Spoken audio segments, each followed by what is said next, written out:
Assalamualaikum warahmatullahi wabarakatuh. Selamat malam yang terhormat kepada dosen pengampu mata kuliah S1, yakni Bu Yesi Anita Sari STMKOM. Perkenalkan, nama saya Nipia Yohandini Asih, selaku moderator pada presentasi kali ini yang berjudul Sistem Informasi Pengaduan Masyarakat Berbasis Web. Sebelumnya, mohon izin untuk memperkenalkan anggota kelompok saya terlebih dahulu. Yang pertama ada Aisyah Nuridaya selaku pemateri 1. Yang kedua ada Ginar Triadi Apandi selaku pemateri 2. Yang ketiga ada Najwa Aulia selaku pemateri 3. Dan yang terakhir ada Ferdi Pratama sebagai pemateri 4. Baik, untuk mempersingkat waktu, langsung saja materi yang pertama akan disampaikan oleh Aisyah Nuridaya. Baik, terima kasih kepada moderator. Di sini saya akan menjelaskan tentang latar belakang dari penelitian kami. Seiring dengan kemajuan teknologi informasi, sistem informasi pengaduan masyarakat berbasis web semakin menjadi hal yang penting dalam memfasilitasi pelaporan masalah kepada pihak yang berwenang. Selain itu, sistem informasi pengaduan berbasis web juga memberikan manfaat bagi pihak dengan menyediakan alat yang efektif untuk mengelola pengaduan masyarakat. Next.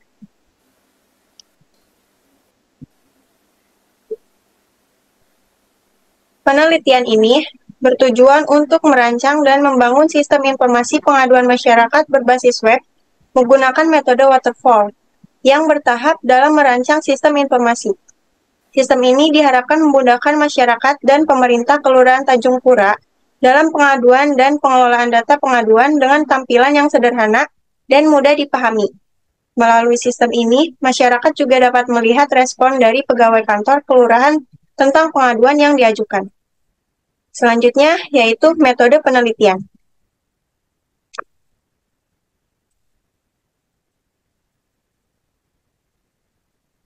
Metode penelitian yang kami gunakan yaitu metode waterfall. Di sini ada beberapa tahap metode waterfall yaitu project planning phase, analysis phase, design phase, dan implementation phase.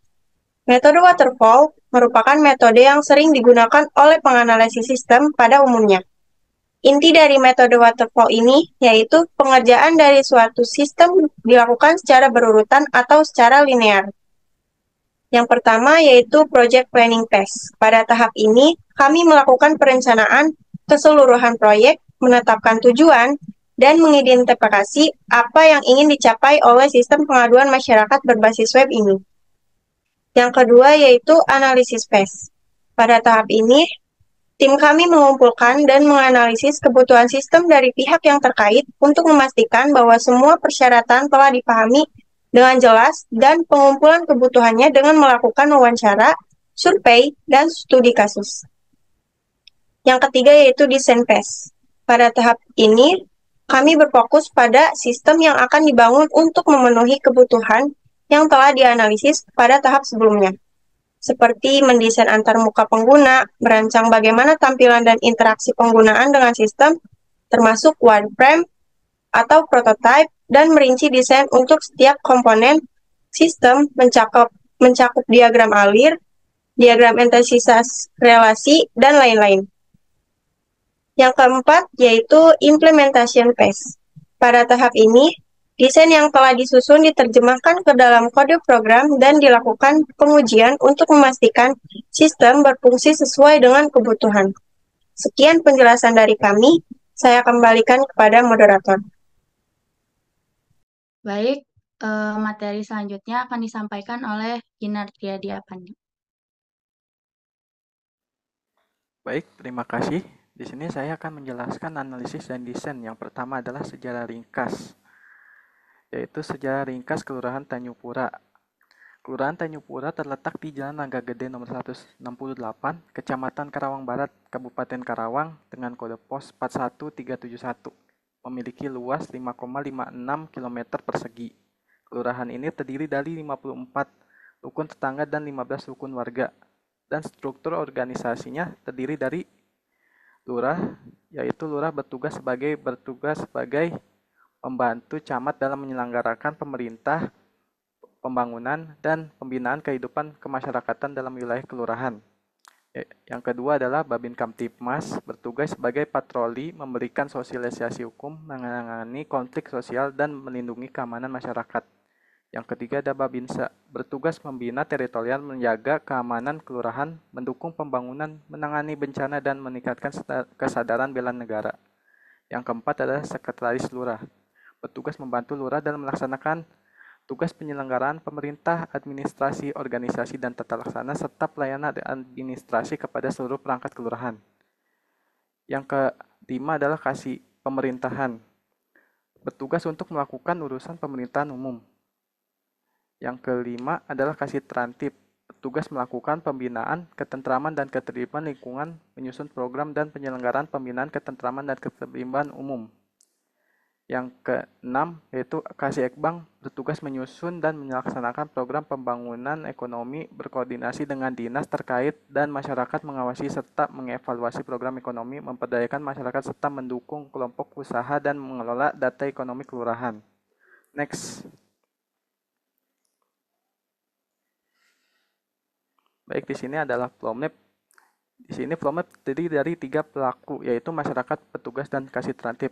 Yang pertama adalah masyarakat datang ke kelurahan, yaitu untuk mengetahui, untuk melaporkan pengaduannya. Lalu menulis buku tamu, lalu ke ruangan kasih terantib dan menceritakan kronologinya. Setelah menceritakan kronologi, direspon langsung. Setelah itu, melakukan komunikasi ke pihak terkait. Jika dibutuhkan pihak terkait akan dibuatkan surat pengantar oleh petugas. Setelah itu ditindaklanjuti. Setelah itu pengaduan selesai. Saya kembalikan ke moderator. Terima kasih kepada Ginar Triadi Apandi. Materi selanjutnya akan disampaikan oleh Najwa Aulia. Baik, terima kasih kepada moderator. Di sini ada diagram konteks. Diagram konteks di sini dirancang untuk memfasilitasi penanganan pengaduan dari masyarakat secara efisien dan responsif. Proses ini dimulai dengan masyarakat menulis pengaduan mereka melalui platform webnya. Pengaduan tersebut kemudian masuk ke dalam sistem untuk diproses. Petugas yang bertanggung jawab menerima pengaduan ini, meninjau dan memberikan tanggapan yang relevan. Tanggapan dari petugas dikirim kembali melalui sistem web ke masyarakat yang mengajukan pengaduan tersebut. Di sini ada kasih terantib. Kasih terantib di sini berperan penting dalam mengelola dan memantau aplikasi untuk memastikan kelancaran operasional dan administrasi sistem. Alur diagram konteks ini memastikan bahwa setiap pengaduan ditangani dengan cepat dan transparan, dan meningkatkan kepercayaan masyarakat terhadap layanan publik. Next. Di sini ada data flow diagram yang telah kami buat. Alur proses pengaduan masyarakat dimulai dengan masyarakat yang memasukkan data registrasi dan akses ke dalam sistemnya. Itu ada di langkah pertama dan di langkah kedua. Kemudian di langkah ketiganya, setelah data registrasi dimasukkan, sistem memberikan izin akses kepada pengguna. Lalu di langkah keempat ada masyarakat yang telah mendapat izin akses dapat memberikan pengaduan mereka. Setelah itu di langkah kelima, data pengaduan yang diberikan oleh masyarakat kemudian diteruskan kepada petugas untuk ditindaklanjuti. Selanjutnya di langkah keenam ada petugas. Petugas ini bertanggung jawab untuk memverifikasi dan memvalidasi pengaduan tersebut. Nah, setelah itu, di langkah ketujuh ada pengaduan diverifikasi. Petugas ini memberikan tanggapan yang sesuai terhadap masyarakatnya. Setelah itu, di langkah ke-8 ada tanggapan yang telah diberikan oleh petugas dan data yang terverifikasi kemudian dikirimkan ke Kepala Seksi Ketentraman dan Ketertiban atau kasih terantib untuk ditindaklanjuti lebih lanjut. Setelah itu di langkah 9 ada kasih terantib, yakni kasih terantib ini menggunakan data yang ada untuk membuat laporan umum. Nah, nanti di laporan umum tersebut akan disampaikan kembali kepada masyarakat sebagai transparansi dan akuntabilitas dalam penanganan pengaduan. Nah, alur yang kami buat ini memastikan bahwa setiap pengaduan masyarakat dapat ditangani dengan efisien, akurat, dan responsif. Selanjutnya saya kembalikan ke moderator. Untuk materi selanjutnya akan disampaikan oleh Syanur Hidayah. Baik, di sini saya akan menjelaskan tentang fragmentasi DFD. Yang pertama yaitu ada proses mengelola data masyarakat. Entitas yang terlibatnya yaitu admin. Proses ini menunjukkan bagaimana admin mengelola data masyarakat. Data yang dikelola oleh admin kemudian diperbarui secara berkala atau per bulan. Hasilnya dari proses ini yaitu sebuah update yang dilakukan setiap bulan. Nah, yang kedua yaitu proses mengelola pengaduan masyarakat. Entitas yang terlibat di sini yaitu petugas. Proses ini menggambarkan bagaimana petugas mengelola pengaduan dari masyarakat, seperti halnya proses pertama. Hasil dari pengelolaan pengaduan ini juga diperbarui setiap bulan. Yang terakhir yaitu proses melakukan pengaduan. Entitas yang terlibat di sini yaitu masyarakat. Proses ini memperlihatkan bagaimana masyarakat membuat pengaduan. Setelah pengaduan dibuat, masyarakat menerima tanggapan atas pengaduan yang mereka ajukan. Jadi, secara keseluruhan, DFD ini menggambarkan alur informasi dari pengelolaan data masyarakat dan pengaduan yang melibatkan 3 entitas berbeda, dengan masing-masing fungsi dan output yang dihasilkan. Admin dan petugas bertanggung jawab atas pengelolaan data dan pengaduan, sementara masyarakat berperan dalam mengajukan pengaduan dan menerima tanggapan atas pengaduan tersebut. Sekian penjelasan dari saya kembalikan kepada moderator. Terima kasih kepada Syanur Hidayah. Untuk materi selanjutnya akan disampaikan oleh Ginar Triadi Apandi. Baik, terima kasih. Di sini saya akan menjelaskan mengenai IRD, yaitu Entity Relationship Diagram. IRD adalah sebuah gambar atau diagram yang digunakan untuk menggambarkan hubungan antara entitas objek dalam sebuah database. Yang di sini terdapat ada kasih-trantip, petugas, dan masyarakat. Yaitu kasih-trantip memiliki atribut username, password, dan kelola user. Dan petugas memiliki atribut ID petugas, nama petugas, username, password, foto profil, dan nomor telepon, dan data masyarakat. Yaitu yang ketiga, masyarakat sendiri, yaitu memiliki NIK, nama, username, password, pengaduan, nomor telepon, dan foto profil. Dan kasih transtip dan petugas memiliki menambahkan, yaitu hubungan antara entitas kasih transtip dan petugas ini menunjukkan bahwa kasih transtip memiliki peran dalam menambahkan atau mengelola data petugas. Dan selanjutnya yaitu petugas dan masyarakat. Pada hubungan menanggapi antara petugas masyarakat, hubungan ini menggambarkan bahwa seorang petugas dapat menanggapi banyak pengaduan dari berbagai masyarakat.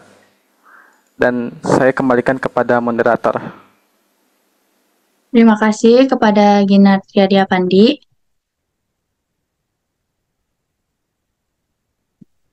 Untuk materi ini akan disampaikan oleh Ferdi Pratama. Baik, terima kasih kepada moderator. Di sini saya akan menjelaskan desain database berdasarkan tabel. Di sini nama database-nya yaitu Desa SQL. Yang pertama yaitu ada tabel petugas dengan primary key ID petugas.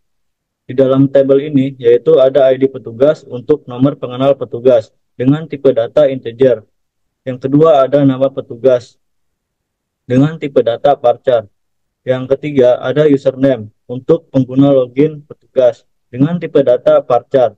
Yang keempat ada password untuk kata sandi login petugas dengan tipe data varchar. Yang kelima ada telepon untuk nomor telepon petugas dengan tipe data varchar. Yang keenam ada label dengan tipe data enum admin petugas untuk login sebagai admin atau petugas. Yang kedua yaitu ada tabel masyarakat dengan primary key NIK. Oke, berikutnya ada tabel masyarakat dengan primary key NIC. Di dalam tabel ini yaitu terdapat NIC dengan tipe data char. Yang kedua yaitu nama dengan tipe data char untuk nama masyarakat. Yang ketiga yaitu ada alamat untuk alamat lengkap masyarakat dengan tipe data teks. Yang keempat yaitu ada RT RW untuk nomor RT RW. Yang keempat ada RT RW untuk nomor RT RW dengan tipe data varchar. Yang kelima yaitu ada username untuk nama pengguna login masyarakat dengan tipe data varchar. Yang keenam yaitu ada password untuk kata sandi login masyarakat dengan tipe data varchar. Yang ketujuh yaitu ada telepon untuk nomor telepon masyarakat dengan tipe data varchar. Yang ketiga yaitu ada tabel data masyarakat dengan primary key, ID masyarakat, dan NIC. Di dalam tabel ini yaitu terdapat ID masyarakat untuk kunci utama sebagai pengenal unik untuk setiap masyarakat dengan tipe data integer. Yang kedua yaitu ada nama untuk nama lengkap masyarakat dengan tipe data varchar. Yang ketiga yaitu ada NIC dengan tipe data char.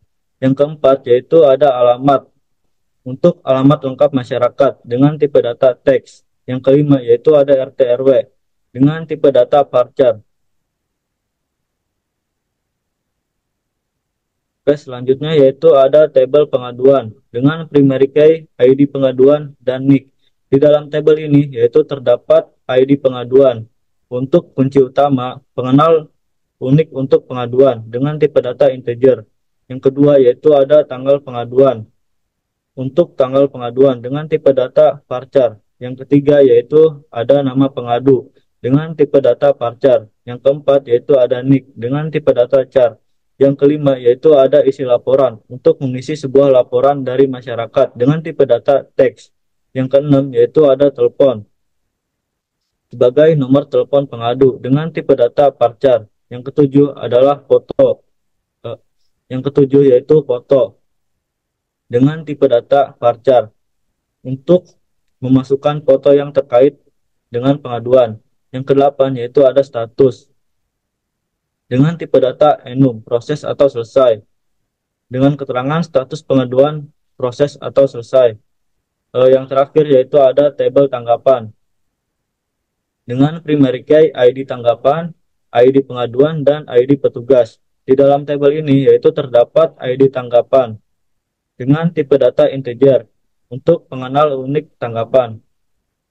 Yang kedua yaitu ada ID pengaduan dengan tipe data varchar untuk referensi ke ID pengaduan dari tabel pengaduan. Yang ketiga yaitu ada tanggal tanggapan dengan tipe data char untuk tanggal tanggapan. Yang keempat yaitu ada isi laporan untuk mengisi laporan di halaman tanggapan dengan tipe data teks. Yang kelima yaitu ada tanggapan untuk tanggapan terhadap pengaduan dengan tipe data teks. Yang keenam yaitu ada ID petugas untuk referensi ke ID petugas dari tabel petugas dengan tipe data integer.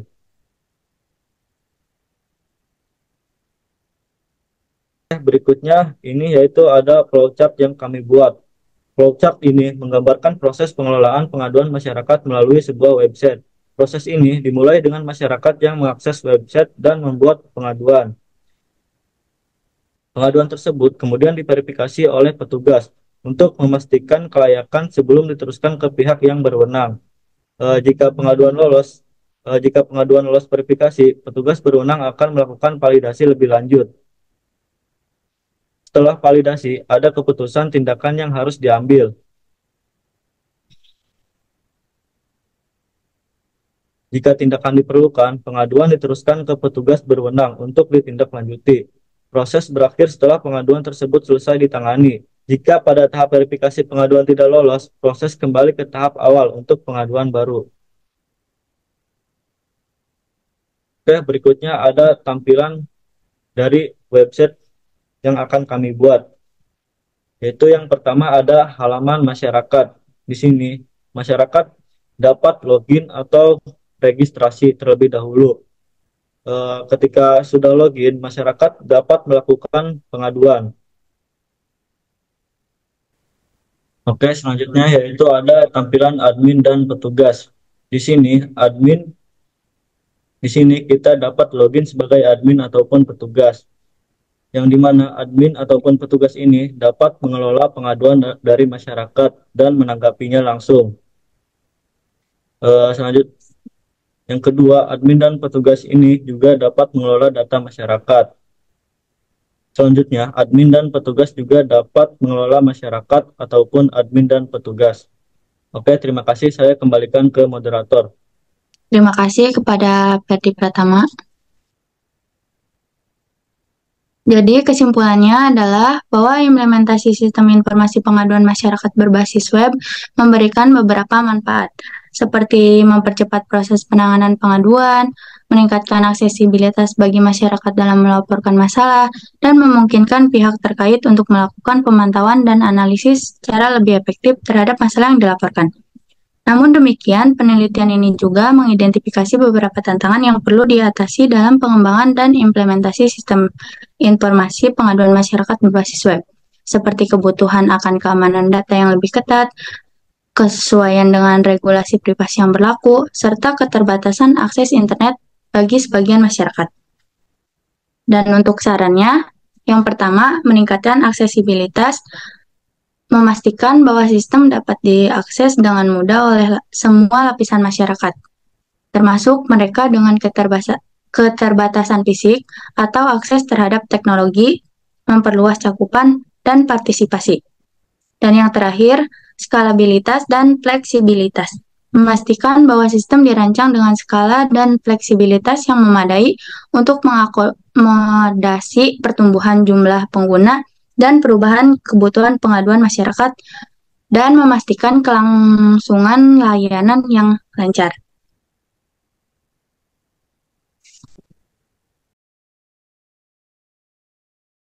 Berikut ini adalah daftar pustaka dari penelitian kami. Sekian presentasi dari kelompok kami. Kurang lebihnya mohon dimaafkan. Wassalamualaikum warahmatullahi wabarakatuh. Terima kasih.